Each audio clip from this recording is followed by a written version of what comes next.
Awal mula aku bermain gila sama ibu mertua, yaitu ketika tanpa sengaja, dia melihat aku dan istriku lagi bercocok tanam di kamar.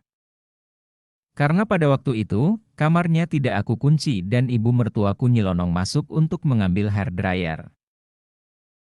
Aku yang lagi di atas dan istri lagi di bawah, otomatis kaget dan sedikit malu. Ibu mertuaku pun diam tanpa kata dan langsung keluar kamar lagi. Sebelumnya perkenalkan, nama aku Bimo. Umurku 28 tahun. Dan istriku bernama Asti. Umurnya 25 tahun. Sementara ibu mertuaku bernama Dewi. Usianya 47 tahun. Aku dan istriku tinggal di rumah ibu mertua. Karena ibu mertuaku gak mau jauh-jauh dari anaknya, yaitu istriku. Sementara suami dari ibu mertuaku itu sudah meninggal sekitar 4 tahun yang lalu karena sakit. Singkat cerita, setelah kejadian itu, ibu mertuaku sering salah tingkah di hadapanku. Apalagi ketika istriku lagi gak ada di rumah. Entah itu ke warung atau lagi pergi ke salon. Aku dan ibu mertuaku yang sebelumnya sering ngobrol, sekarang lebih banyak diam. Aku sih sebenarnya mau biasa saja, tapi ibu mertuaku yang suka salting ketika berhadapan denganku. Dan yang lebih anehnya lagi, ketika aku baru keluar dari kamar mandi.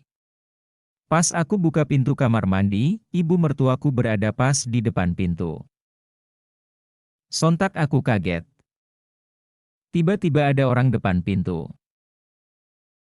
"Ibu lagi ngapain di situ?" Tanyaku. "Nggak, Bim. Tadi ada tikus," jawabnya. Sambil pergi ke kamarnya, pertamanya sih aku gak mikir aneh-aneh. Ya, mungkin emang ada tikus. Tapi, aku perhatikan kok sering banget. Akhirnya aku berpikir, apakah ibu mertuaku itu mengintipku lagi mandi? Tadinya aku mau bilang sama istriku tentang kejadian-kejadian itu, tapi aku takut nanti istriku mikir yang aneh-aneh dan mengada-ada.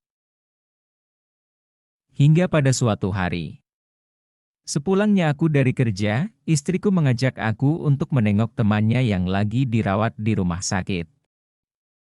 Karena badanku capek dan pegel-pegel, aku tidak ikut dan memilih untuk istirahat di rumah. Waktu menunjukkan jam 5:50.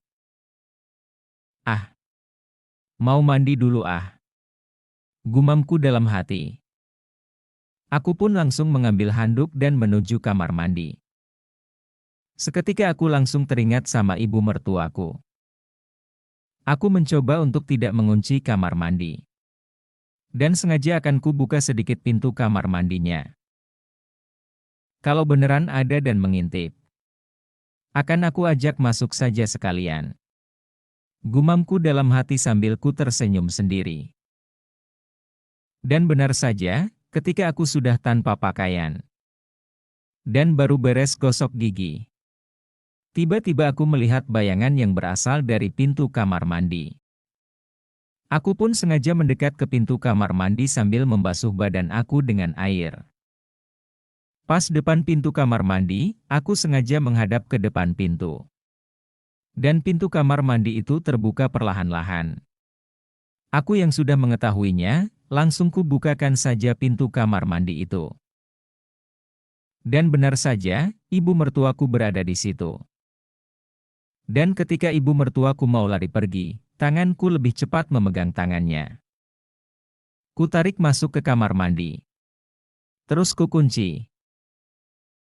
"Jangan, Bim. Jangan," kata ibu mertuaku. "Ini kan yang ibu mau?" Kataku sambil ku peluk dan ku buka seluruh pakaiannya. Dan gak disangka-sangka, ibu mertuaku itu sangat lihai dan pandai dalam bercinta. Beda sama istriku.